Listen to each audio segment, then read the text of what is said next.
I'm going to go ahead and turn it over to our first speaker, invite our first speaker to the stage. He's the 2018 Teacher of the Year. Please welcome Freebird McKinney.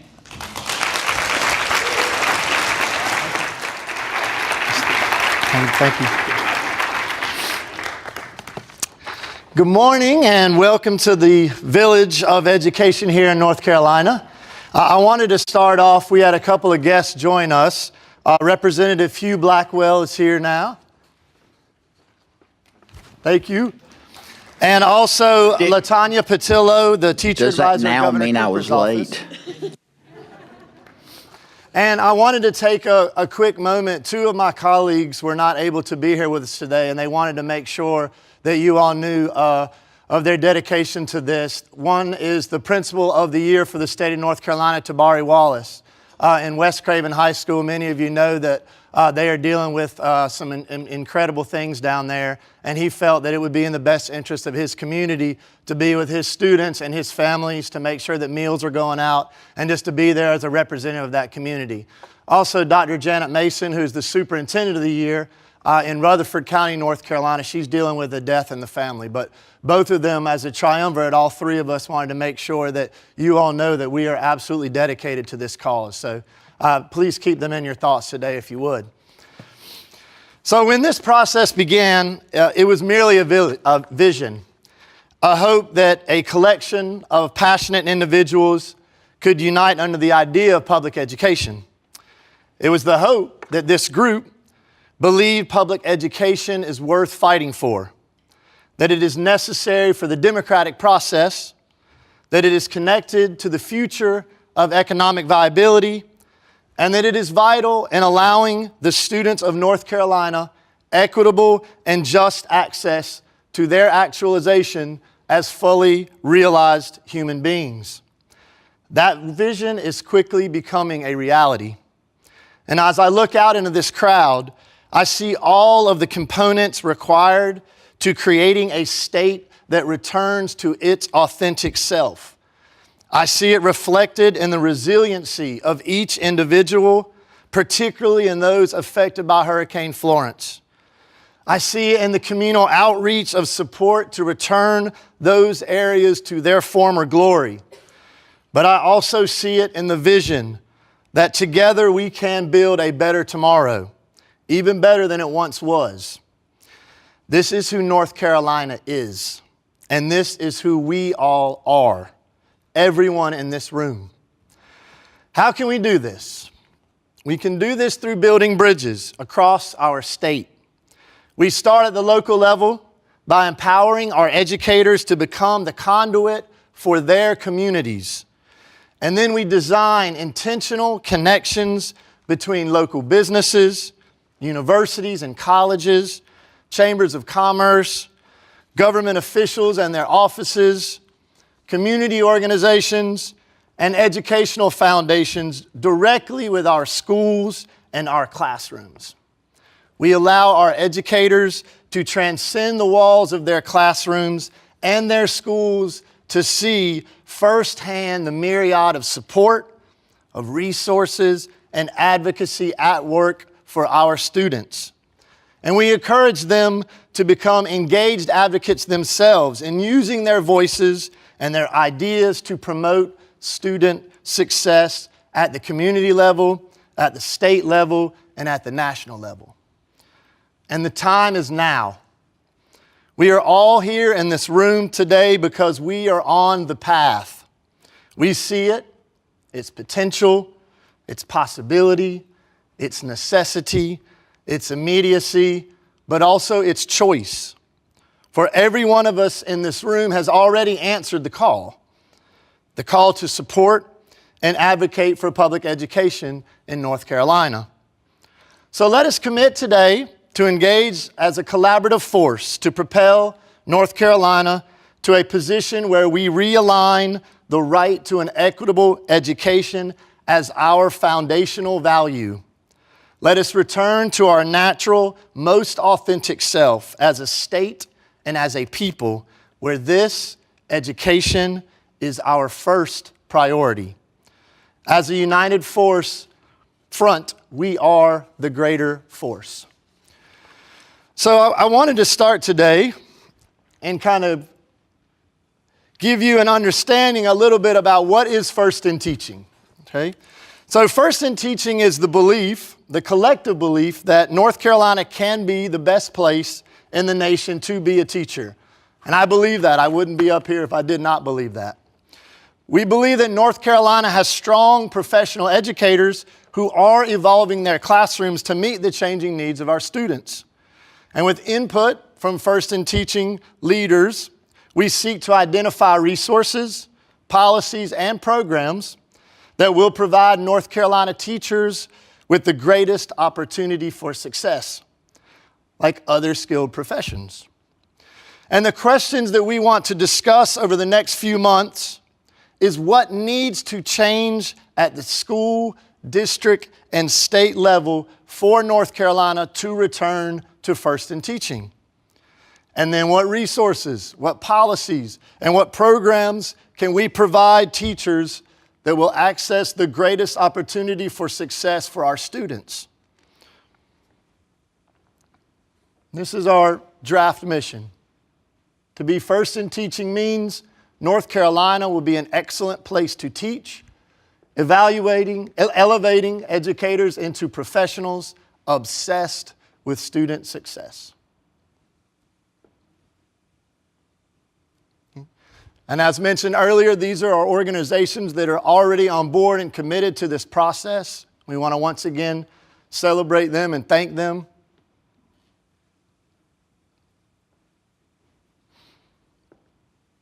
And again, as mentioned before, the pins that are on the teachers' lapels, and you're not on lapel, but and we want to make sure you kind of understand kind of the steps that we as a group have gone through to get to this process, to get to this moment.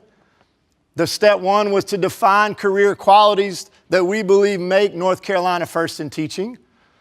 Step two was to identify critical career barriers for these qualities. Step three was to refine the qualities and barriers, and then to create the lab agenda. And then lastly, to be here right now to discuss this collaboratively and collectively. Actually, so who are these people with the pins on their lapels? So we are a diverse cross-section of extraordinary educators, of former educators who are deeply committed to shaping the future of education in North Carolina. Most of the FIT leaders are teacher leaders in their community, and many belong to one of the aforementioned organizations. And some were invited simply because they are rock stars across this state and building bridges with all levels of public education in North Carolina. And we're here to share our perspective, but we're also here to listen to yours. Look around you, look for the pins, seek us out, hear our perspectives, but please don't forget to also share yours. We're really excited that the FIT leaders will get a bonus day tomorrow to reflect on everything that we've learned today.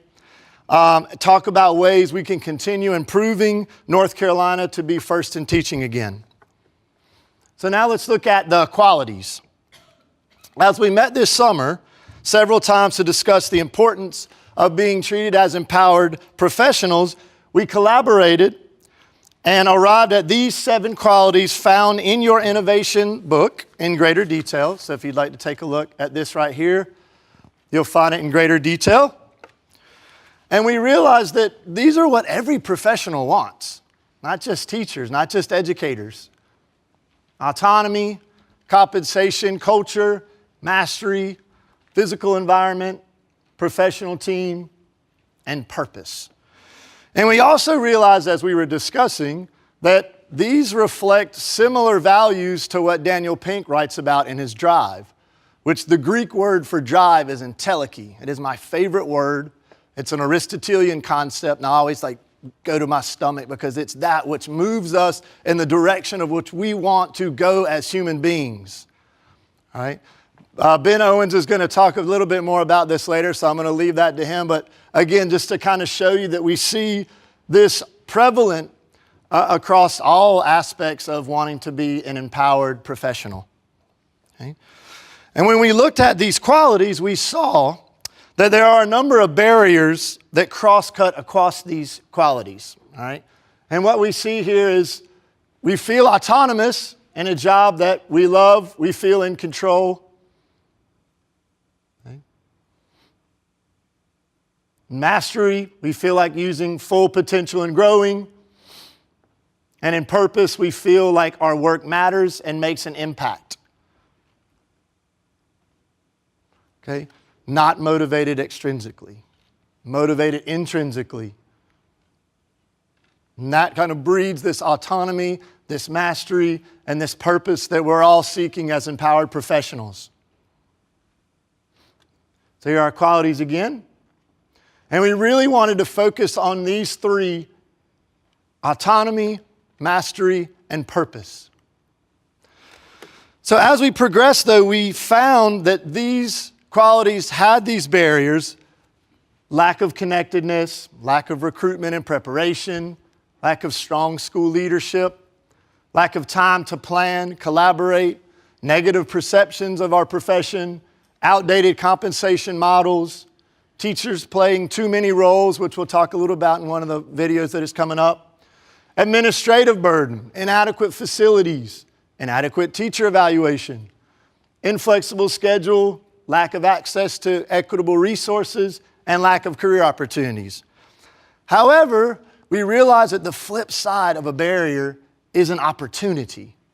Okay? And in this opportunity, we want to change the narrative of it not being a barrier, but more of being something that we can look at as a possibility and a positive light.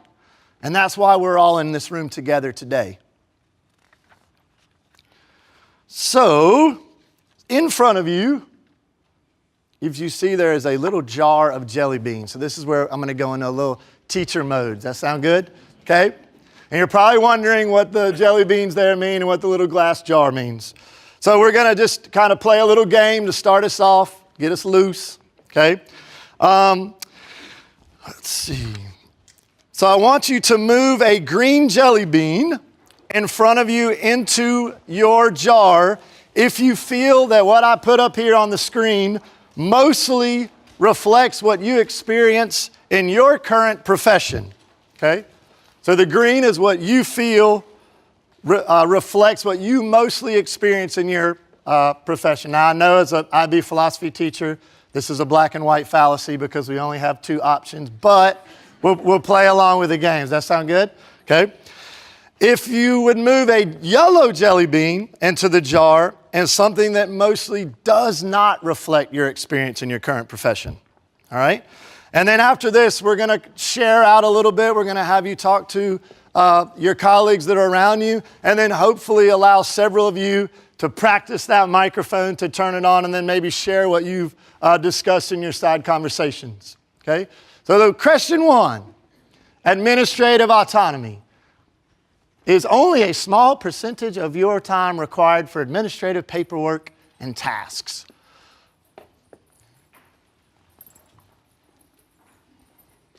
I'm going to kind of run through this so we stay on the agenda. You ready? All right. Question two, do the conditions of your physical workplace promote a positive and productive environment?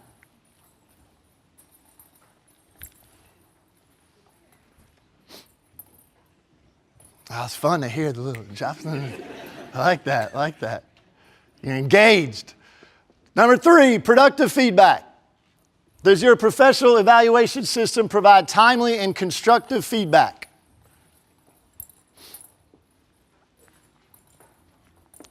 Number four, do you have workday flexibility so you can generally take a break for lunch, for the bathroom, or leave work for an appointment when necessary?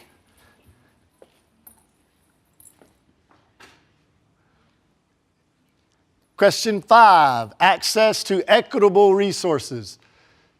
You have rarely, if ever, lacked access to adequate and properly functioning equipment and supplies that are needed to do your job effectively.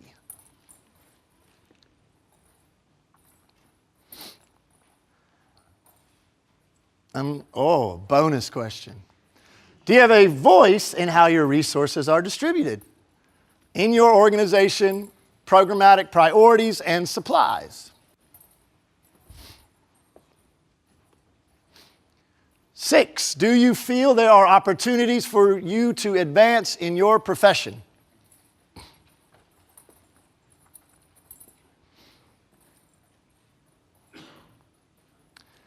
7, do you have the opportunity to network and connect with other professionals in your field?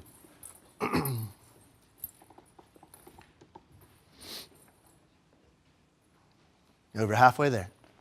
8, when you entered into your career, were you supported during the transition with responsibilities increasing gradually over your first few years?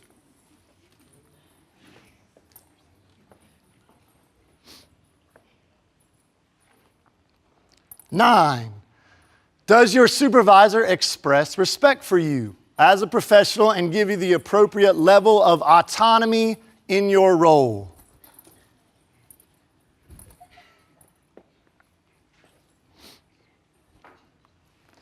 10, do you have time to strategize and collaborate with your colleagues?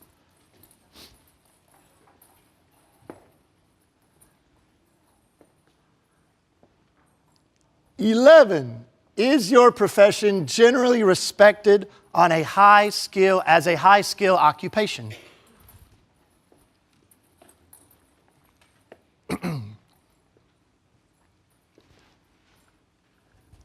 Does your compensation recognize your unique level of impact and or the demand for your specific skills in other sectors?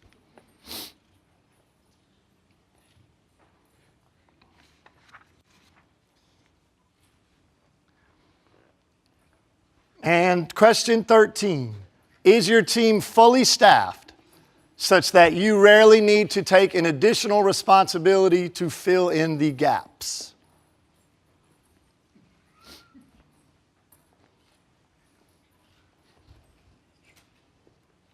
All right, so if you'd take a few minutes and share out with some of the colleagues that are sitting around you, maybe one particularly that stood out, okay? Maybe one that you had kind of a question as to what jelly bean to use. Use this time to just kind of discuss some of those barriers and also some of the opportunities that could possibly come out of these barriers. We'll take about 2 to 3 minutes and then we'll come back together.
So Brenda talked about bravery.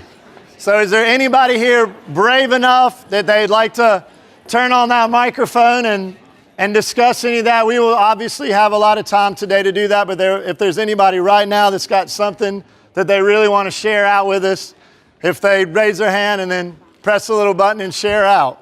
Maybe somebody who realized they have more green than yellow and what that represents in your life, or somebody that had more yellow than green and what that represents about your profession. Teachers.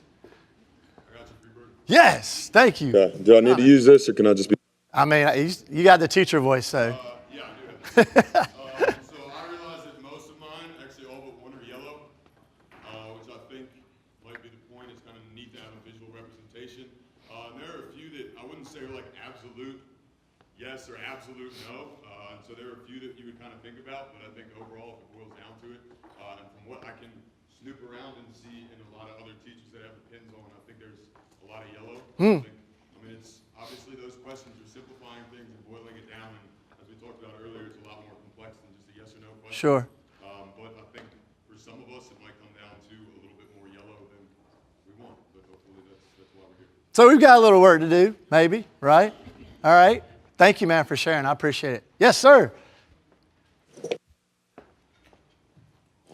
So I was sitting next to my colleague, Mark Townley. We were both Keenan Fellows at the same time. We were in the classroom at the same time. He's still in the classroom. I left to go back to graduate school 3 years ago. And I realized comparing our jars, mine is all green, his is almost all yellow. When I was still in the classroom, my jar would have been mostly yellow as well. But I now see the world through different eyes, and I realize what things were like when I was still in the classroom. I think it's interesting how the perception of respect that a grad student gets being in that situation, how much it changes, even though we're both still in education. Thank you for sharing. I really appreciate it. And I know that we really love to hear everyone's voices today. That's the whole purpose. So even if you didn't have the opportunity to share, please, when we do the breakout sessions, remember some of the ideas that you had connected to some of these questions and share those out with your colleagues. These are some of the ones that were really highlighted this summer with the FIT leaders. Okay, so here's our goal, all right? This conference, this lab, this is what we want to make sure we accomplish by the end of this 2-day process. First is to ignite. So it's to recognize that the professional expectations of educators are the same as other high-skilled professionals. 2 is to inspire. We want to identify bright lights and potential innovations that can address some of the barriers for North Carolina to be first in teaching.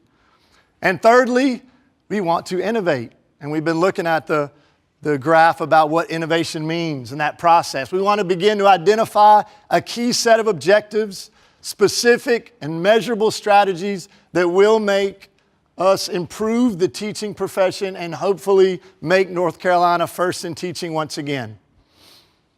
Because we believe that treating teachers as professionals is one of the keys to this process.